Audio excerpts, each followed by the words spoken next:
नमस्कार दोस्तों, सभी पेंशन धारकों के लिए इस वक्त की बहुत ही बड़ी और इम्पोर्टेंट खबरें निकलकर सामने आ चुकी है। जी हाँ दोस्तों, आज की इस वीडियो के बारे में हम यहाँ पर जो है 4 मुख्य अपडेट के बारे में चर्चा करने वाले हैं, जो कि पेंशनर्स के लिए बहुत ही खास अपडेट है। जी हाँ दोस्तों, पेंशनर्स फिर एक बार कोर्ट जारी है पेंशनर्स की जंग। ईपीएस 95 हायर पेंशन को लेकर बड़ी खबर है। ईपीएस 95 हायर पेंशन से वंचित करने की तैयारी, अब कोर्ट जाने की है बारी। बड़ा नुकसान इसको लेकर दोस्तों हाल फिलहाल में पेंशन को लेकर बड़ी रिपोर्ट सामने निकल कर आ चुकी है। इसके बारे में आज की इस वीडियो के अंदर बात करेंगे। वहीं दोस्तों ओपीएस की मांग पर कर्मचारियों ने भारी हुंकार। एक्स पर नो पेंशन नो वोट का अभियान दोस्तों आप सभी के लिए शुरू हो चुका है। पुरानी पेंशन योजना की बहाली को लेकर बड़ी खबर हाल फिलहाल में आप सभी के लिए सामने आ रही है। साथ ही दोस्तों सेवानिवृत्त कर्मचारियों को हाई कोर्ट से बड़ी राहत। पेंशन लाभों से लंबित मामलों की रोज होगी सुनवाई। इसको लेकर दोस्तों हाल फिलहाल में पंजाब एंड हरियाणा हाईकोर्ट का बड़ा फैसला निकलकर सामने आ चुका है। इसके बारे में भी दोस्तों आज की इस वीडियो के अंदर आप सभी को जानकारी देंगे। साथ ही दोस्तों हाईकोर्ट ने प्रदेश सरकार को हल्फनामा दाखिल करने के दिया आदेश। कोविड काल के कर्मचारियों से जुड़ा बहुत ही महत्वपूर्ण मामले पर होगी सुनवाई, जिसमें कर्मचारी और पेंशन धारकों को होंगे बड़े लाभ। तो दोस्तों आखिरकार पेंशन से जुड़ी आज की तमाम बड़ी खबरों की चर्चा इस वीडियो के अंत दिन करने वाले हैं। इसलिए दोस्तों आप सभी से निवेदन है कि आज की इस वीडियो को आप लास्ट तक देखें। साथ ही अगर हमारे चैनल पर आप पहली बार विजिट कर रहे हैं तो दोस्तों हमारे चैनल को सब्सक्राइब कर दें। तो चलिए बिना किसी देरी के आज की इस वीडियो के अंदर खबरों का सिलसिला शुरू करते हैं। लेकिन इससे पहले आप सभी से निवेदन रहेगा कि वीडियो को आप पूरा देखेंगे तो ही दोस्तों आपको सारी जानकारी समझ में आएगी। तो चलिए सबसे पहले बड़ी खबर की बात करते हैं। तो दोस्तों फिर कोर्ट जा रही है पेंशनर्स की जंग। ईपीएस 95 हायर पेंशन को लेकर हाल फिलहाल में बड़ी रिपोर्ट सामने आई है। ईपीएस 95 हायर पेंशन से वंचित करने की तैयारी, अब कोर्ट जाने की है बारी। बड़ा नुकसान इसको लेकर ताजा रिपोर्ट जो अपडेट सामने आया है, इसके बारे में विस्तार से आप सभी को जानकारी देने वाले हैं। देखिए जहां तक की जानकारी मिल रही है, कभी भी ईपीएफओ ने सेल के किसी ट्रस्ट पर कोई भी सवाल नहीं उठाया है। इस बीच बड़ी खबर ईपीएस 95 हायर पेंशन योजना को लेकर ईपीएफओ के खिलाफ पेंशनर्स एक बार फिर से कोर्ट की शरण में जाने की तैयारी कर रही हैं। उच्च पेंशन के खाते में आने वाला ही था कि कर्मचारी भविष्य निधि संगठन यानी कि दोस्तों ईपीएफओ ने अपना फैसला बदल दिया। पेंशनर्स को जारी डिमांड लेटर वापस करने के साथ जमा पैसा भी लौटा दिया गया। इसको लेकर पेंशनर्स कोर्ट का सहारा लेने वाले हैं। दोस्तों उच्च पेंशन के भुगतान से पहले सेल के सभी यूनिट के सीपीएफ ट्रस्ट के पर यहाँ पर जो है ईपीएफओ ने गंभीर सवाल लगाते हुए जा राशि लौटा दिया है। पेंशनर्स का कहना है कि पीएफ ट्रस्ट और ईपीएफओ के बीच का ये बड़ा विवाद है। दोस्तों इसमें पेंशनर्स को क्यों पीसा जा रहा है, क्यों घसीटा जा रहा है। सेल की किसी भी यूनिट में पीएफ ट्रस्ट के अंशदान पर ईपीएफओ हर ऑडिट करता रहता है। इसके बावजूद जब पेंशन देने की बारी आई तो यहाँ पर बहिमानबाजी की जा रही है। इसलिए कोर्ट जाने से अब न्याय की उम्मीद है। सुप्रीम कोर्ट में चली लंबी लड़ाई के बाद पेंशनर्स को उच्च पेंशन का अधिकार मिला था। अब उसी पेंशन पर विराम लगाने का पूरा इंतजाम कर दिया जा चुका है। बताया जा रहा है कि दोस्तों यहाँ पर steel authority of India limited यानी कि सेल के सभी पीएफ ट्रस्ट के अधिकारी बेसिक डीए पर कंट्रीब्यूशन लिया और कंपनी कंट्रीब्यूशन दिया, उसकी अनुमति से ही ले ली गई है।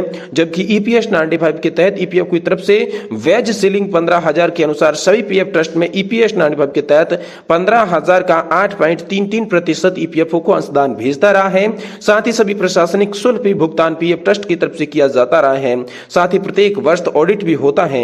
दोस्तों सेल के यहाँ पर जो है भिलाई स्टील प्लांट के रिटायरमेंट जितेंद्र पिल्ले ने यहाँ पर दोस्तों बताया कि ईपीएफओ नियमों का पालन करने की बात कर रहा है, लेकिन हर साल ऑडिट करने वाला ईपीएफओ मौन क्यों है, इसका जवाब भी कर्मचारी भविष्य निधि संगठन देना होगा। पीएफ ट्रस्ट पीएफ रूल्स में 12% तक काटा है। ट्रस्ट घाटा में जाता है तो उसकी भरपाई कंपनी करेगी। ऐसे में कर्मचारियों को उलझना ठीक नहीं है। पेंशनर्स के बीच चर्चा, कोर्ट में जाने की जरूरत पड़ जाए तो जाएंगे। कर्मचारियों को प्रताड़ित किया जाना है। इतने दिन तक कानूनी लड़ाई के बाद उन्हें और लंबा इंतजार खींचा जा रहा है। इसको लेकर दोस्तों बड़ी खबर हाल फिलहाल में सामने आ रही है। साथ ही दोस्तों लोकसभा चुनाव तक ईपीएफओ भी खामोश है। जी हां दोस्तों, ईपीएस 95 पेंशन से जुड़े श्रमिक के नेताओं का कहना है कि जहां तक जानकारी मिल रही है, कभी भी ईपीएफओ ने सेल के किसी ट्रस्ट पर कुछ सवाल नहीं उठाया। ईपीएफओ के यहाँ पर 11B का लेटर दिया गया। क्लॉज के तहत डिमांड नोटिस को वापस किया गया। दिल्ली से गाइडलाइन मिलने तक इंतजार करने की बात सामने आ रही है। लोकसभा चुनाव खत्म होने तक ईपीएफओ कुछ भी करने के मूड में नहीं है। ये दोस्तों हाल फिलहाल में आप सभी के लिए बड़ी खबर निकलकर सामने आ रही है। वही दोस्तों ओपीएस की मांग पर कर्मचारियों ने भारी हुंकार। एक्स पर नो पेंशन नो वोट का अभियान शुरू हो चुका है। जी हां दोस्तों, पुरानी पेंशन यानी कि ओपीएस की मांग कर रहे कर्मचारी राजनीतिक दिलों की धड़कन बढ़ा दी है। पुरानी पेंशन बहाली संगठन ने ऐलान किया है कि आज से सोशल मीडिया प्लेटफॉर्म्स एक्स पर #ओपीएस हमारा अधिकार अभियान शुरू किया जाएगा। जी हां दोस्तों, उनका कहना है कि जो अपने बुढ़ापे की लाशी लौटाएगा उसी को यहाँ पर अपना वोट देंगे। प्रदेश में पुरानी पेंशन बहाली करने वाले कर्मचारियों की संख्या 92,000 से अधिक है। करीब 8,000 सरकारी कर्मचारियों को नई नियुक्ति हाल फिलहाल में मिली है। इस चुनाव से 1 लाख कर्मचारी राजनीतिक दलों के मंसूबे पर पानी फेरने के लिए तैयार हैं। इसके लिए कर्मचारियों ने सोशल मीडिया प्लेटफॉर्म से प्रचार तेज कर दिया है। बाकायदा कर्मचारी सोशल मीडिया प्लेटफॉर्म पर पोस्ट कर अन्य से समर्थन भी मांग रहे हैं। पोस्टर में दोस्तों एक देश एक विधान, सबको पेंशन एक समान, #OPS इज अवर राइट और #नो पेंशन नो वोट जैसे स्लोगन लिखे हुए हैं।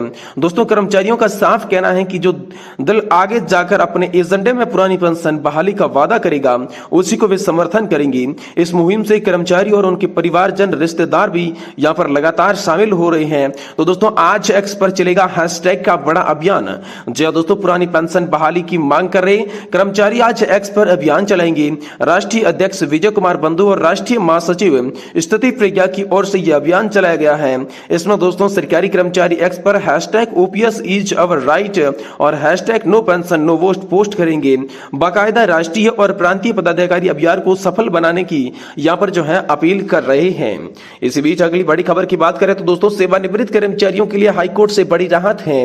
पेंशन लाभों से लंबित मामलों की रोज होगी सुनवाई। इसको लेकर दोस्तों बड़ी खबर सामने आ रही है। जहां दोस्तों सेवानिवृत्ति और पेंशन संबंधी लाभ पाने के लिए कई सालों से सेवानिवृत्त कर्मचारी कानूनी लड़ाई लड़ रहे हैं। वहीं अब हरियाणा के सभी सेवानिवृत्त कर्मचारियों को पंजाब हरियाणा हाईकोर्ट ने बड़ी राहत दी है। कोर्ट ने ऐसे मामलों को प्रतिदिन सुनवाई करने के आदेश दे दिए हैं।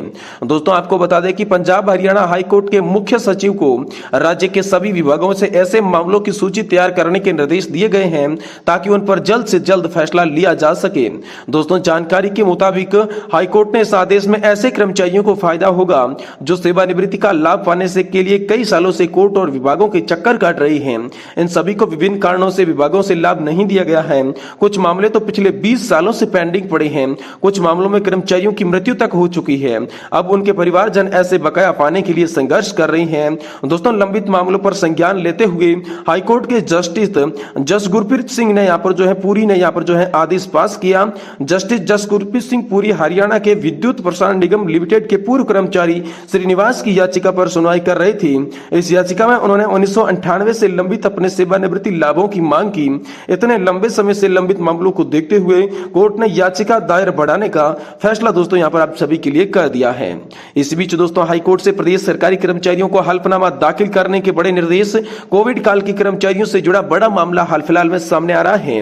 जी हां दोस्तों, यहाँ पर प्रदेश के चिकित्सालयों से कार्यरत कोविड-19 कर्मचारियों को किसी अन्य योजना के तहत समायोजित किए जाने के मामले पर इलाहाबाद उच्च न्यायालय इलाहाबाद ने यहाँ पर प्रदेश सरकार के 2 माह के भीतर हल्फनामा दाखिल करने का आदेश दिया है।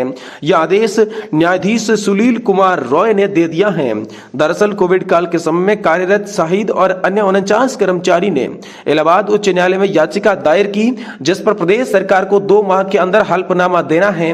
उच्च न्यायालय ने याचिका दायर करने से कहा कि हम सभी लोगों को किसी अन्य योजना के तहत निरंतर चलने वाली सेवाओं में समायोजित किया जाएगा।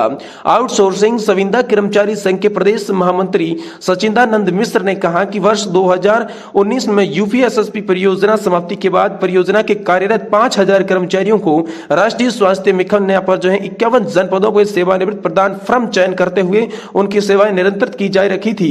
वही कर्मचारी आज भी कार्यरत है और इस पर कोविड कर्मचारियों का भी समायोजित होना बहुत ही जरूरी है। उन्होंने बताया कि प्रदेश के विभिन्न चिकित्सालयों में कार्यरत कोविड कर्मचारी जो कि कोरोना काल के दौरान विविध चिकित्सालयों में तैनात किए गए थे उनकी सेवा समाप्ति सरकार की तरफ से की गई थी। कर्मचारियों के बार बार आंदोलन करने और राष्ट्रीय स्वास्थ्य मिशन में 1-2 माह का सेवानिवृत्त विस्तार देते विभिन्न जनपदों में मुख्य चिकित्सक अधिकारियों द्वारा इनको हर माह सेवा समाप्ति का नोटिस भी जारी किया जाता रहा है। दोस्तों संयुक्त स्वास्थ्य आउटसोर्सिंग सुविधा कर्मचारी संघ कई बार इस मामले को लेकर राज्य सरकार को पत्र भेज चुका है। विविध चिकित्सालयों में इनकी कर्मचारियों की जरूरत भी है, फिर भी सरकार कर्मचारियों को चिकित्सालयों में उनकी सेवा प्रदान फर्म समायोजित नहीं कर रही है। मजबूरन कर्मचारी न्यायालय की शरण ले रहे हैं और इसी को लेकर हाल फिलहाल में कोविड-19 से जुड़ा दोस्तों बड़ा आदेश आप सभी के लिए सामने आ चुका है।